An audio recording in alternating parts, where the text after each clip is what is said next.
Hi everyone, my name is Ravikrishna Janyavala and welcome to my channel Ravi Tech Talks. Please do like and subscribe to get notifications. Let us go into our course Microsoft Azure IoT.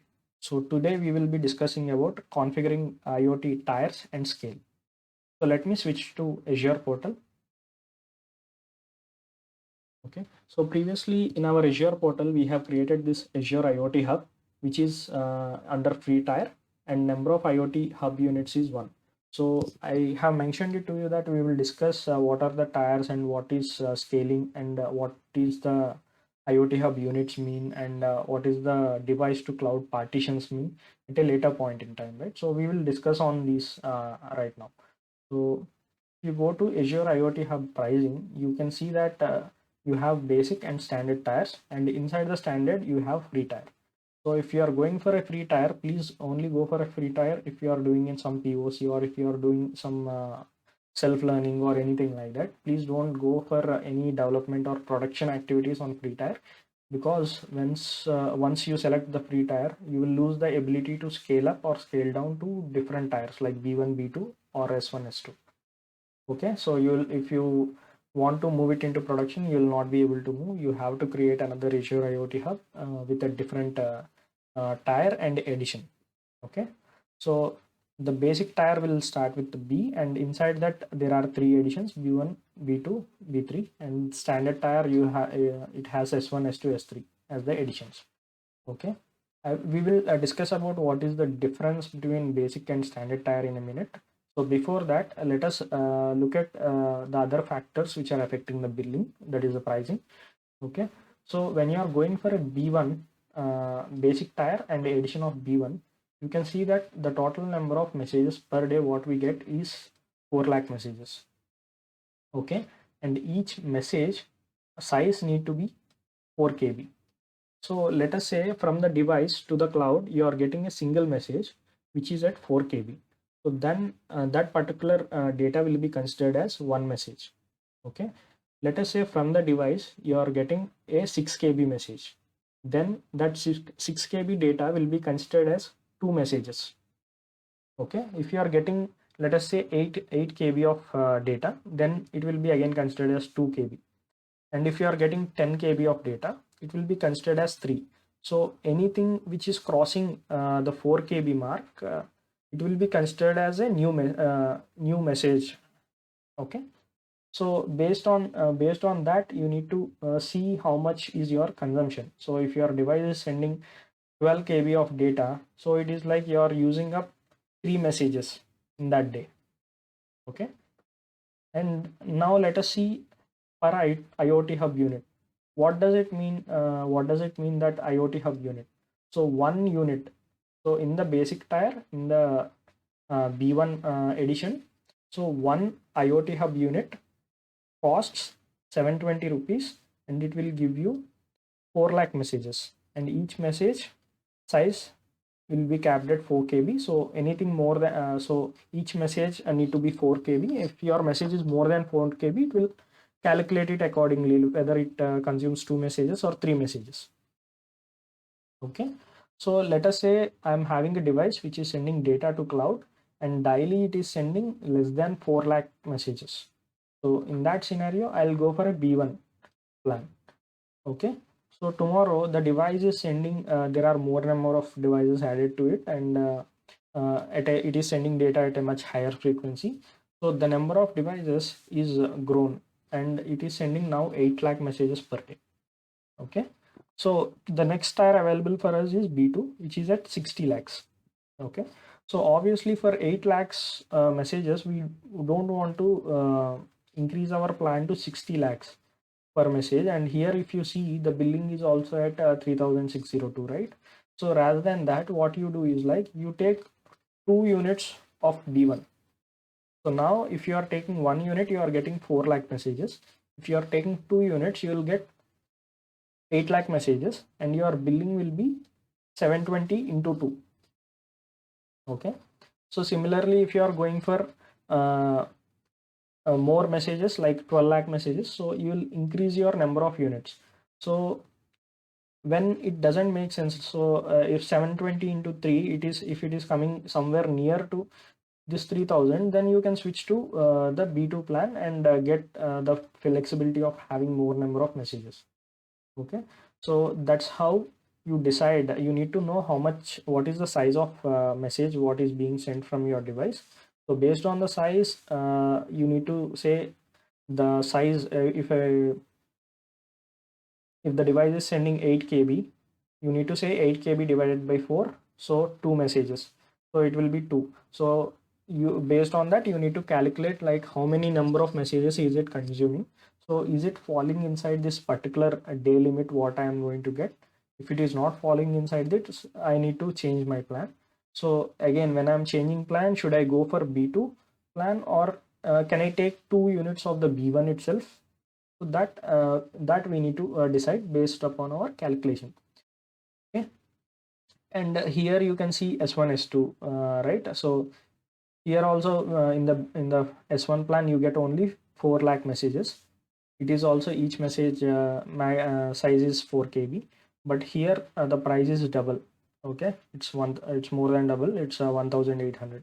So what are the feature differences what you will get? So coming to the features, so here in the basic, you will get only device to cloud messaging. That is, you'll be able to send message from device to cloud, but you will not be able to send a message from cloud to device.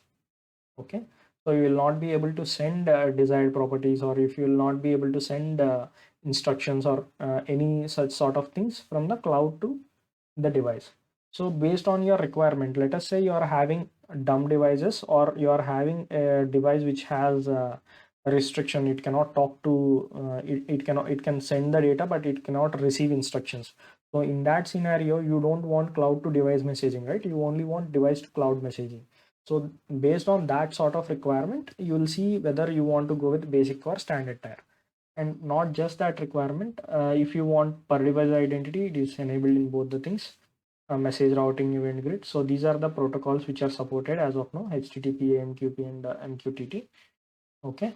DPS support is nothing but device provisioning service. It is used to automate the registration and authentication of the devices. We will look at it at a later point in time. So that is available in both basic and standard.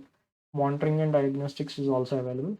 Device streams is in a preview stage. We will discuss it about it in a later point in time. So as I was saying, cloud to device messaging, it is not there in basic. It is only available in our standard tier. And then the device management activities, you'll not find it in basic. The device twins also, you'll not find it in basic. The module twins also, you won't get it in basic. The IoT edge also, you won't get it in basic. We will discuss more on IoT edge at a later point in time. Yeah, so these are all the other functionalities. Edge IoT plug and play is not available. And yeah, so coming apart from the CLI, IoT Hub also supports the REST API. So these are some of the REST API endpoints which can be used for performing jobs and everything. And even based on basic and standard, some of the functions won't be available for you. Okay. So I believe you have come to your understanding between the basic and the standard. And let me just show you a sample example in an Excel file. So I have created, let us say we are having 50 devices. So this example is again about how do we decide on what is the tier we want to take and what are the number of units only. So let us say we are having 50 devices. So each device, apart from the free tier where it is saying 0.5 KB, for all the devices, one message count, it will calculate 4 KB as one message. Okay? So we are getting 4 KB as one message. So it is sending at a 10-second interval. Okay. So 50 devices are sending one message every 10 seconds. Okay. So per device, one single device per day, it is sending 8,640 messages. So for 50 devices, we are getting around 4,32,000 and all. Okay. So if I go to this metrics, I can see that basic I'm getting 4 lakh messages. Okay, but here I'm getting 4,32,000. So I need to go for B1 tier and I need to go for 2 units. Okay.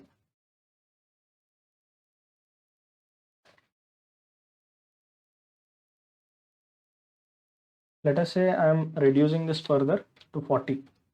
Okay, now my number of messages, total number of messages per day has reduced to 3,45,000. So that is, if you again compare it with this, that is less than 4 lakhs. So I can go for B1 and I can go for one single unit rather than 2 units. Now let us say we are talking about B1 when we are saying we only want the features like device to cloud. But let us say we want features like cloud to device as well. Okay, from the cloud I want to send instructions. In that scenario, again this tier becomes S1 with 2 units. This becomes S2, sorry, S1 with 2 units.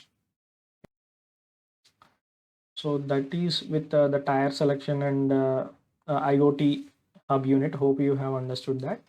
And let us come back to this reference. Okay, yeah, let us go to scaling. So as I was telling you previously, if you are selecting an F1 plan, you will not able to scale. If you are selecting a B1 plan and at a later point number of devices increased, number of messages increased, and you want to scale, increase your plan, add some more number of units, or you want to change it from B1 to B2 or S1 to S2, you can come to price and scale. Here you will be able to see the things. Since I am in free tier, I'm not, as I said earlier, we cannot select any other any other plan like B1 or B2 basic or standard plan. But if you are in B1 and all these will be coming enabled and you can click on it, and instantly your pricing and scaling tiers will change. Okay, and you can just select it and you can save and instantly it will change, and you can increase the number of units as well. And if you go to built-in endpoints, so IoT Edge in the background, it's based on Event Hub only. So you get all the features what you get on the Event Hub. So if you don't know Event Hub also, it's fine. Okay, so when you are saying when we are creating the Azure IoT Hub, we have seen something like partitions. So we have kept default partitions of 2. For free tier, I believe it is 2, but for if you are going with a standard tier or basic tier, the default partitions what you get here will be 4. Okay, you can reduce the partitions to 2 or you can increase the partitions till 32. Okay, the minimum number of partitions what you can keep is I believe 2, and the maximum number of partitions what you can keep is 32. Okay, what this partitions does is like let us say you are having devices, you are having a lot of devices, and your devices are pushing messages to your cloud. So it will start pushing it into your when it is starting to push into your IoT hub, it will, since the number of partitions is 2, you'll have 2 stacks and it will push the messages into that. So if you have more partitions, it will push messages into the first message will go to first partition, the second message will go to second partition, the third message will go to first partition. So like that. So your parallelism is going to increase. So as you have number of devices more, this parallelism of pushing into the partitions, it will increase your parallelism when you are reading it again back. So let us say from IoT Hub, another feature what we get out of it is like similar to Event Hub, we have consumer groups. So by default, we get one single consumer group. Okay, from the from the IoT Hub, you are reading the data. Okay, so when you are reading the data, you need to specify which consumer group you are going you belong to. So by default, we go with a dollar default. So what happens is if there are 10 messages, okay, in partition 1 you have 5 messages, in partition 2 you have 5 messages. So all the messages in the partition you'll get it in the consumer group. Okay, using the default consumer group, I read only 5 messages, okay, out of the 10. So next time when I'm reading, I will get from the 6th message. I won't get the initial 5 messages which I already processed. Yeah, okay, so just like the Event Hub, it will have a pointer which tracks what is the last message which was read. So let us say using Azure Stream Analytics, I'm consuming the messages which are coming to Azure IoT Hub. Okay, out of 10 messages, I processed 5 messages. Now I have a different service. Let us say I'm having Azure function processing the same IoT Hub, and I'm using the same default consumer group. Now what happens is, if I'm using the same default consumer group, when the Azure function is starting to consume the messages, it will start consuming from where the Stream Analytics has left out. It won't get the messages from number 1 to 10. It will get it from number 6 to 10. So this is where you might be losing data when you are using different services to process the same data. Okay. Let us say to the Azure IoT Hub, I have different services. One is Azure Functions, one is Stream Analytics, one might be a Databricks job. Okay. For all these three, I want the input to be coming from Azure IoT Hub. Okay. So one Azure function might be taking the message, enriching it, and sending it to somewhere else. Stream Analytics might be taking the message, enriching it, and storing it in somewhere. Databricks might be taking the message and might be generating insights. So these three services are having their own three distinct activities. Okay, so if I'm using the same consumer group, if the first service is reading the first message, the second service will not get the first message, it will get the second message. The third service might get the fourth message or fifth message. Okay, based on whatever the previous services access. So what's happening is, for all the three services, they are going to miss some of the data. Okay, so to avoid that, what we do is, like, we create a consumer group. So now, without the default, I will say I will add a consumer group for Azure's Stream Analytics. Okay, then I will have a add a consumer group for AZ function, that is Azure Functions. Okay, then I'll add a consumer group for Databricks. So I will when reading from Azure Functions, I will use this consumer group. When reading from Stream Analytics, I will use this consumer group.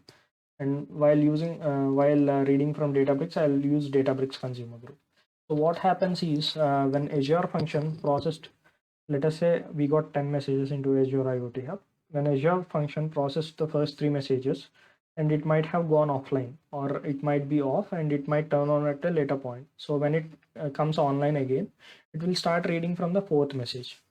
And that pointer, like what is the last read message from that particular consumer group, is will be handled by our Azure IoT Hub only. Okay, and similarly, Stream Analytics, whether it is reading, it will be reading 1 to 10 messages. It read till 5th message. So next time it starts, it will get from 6th message.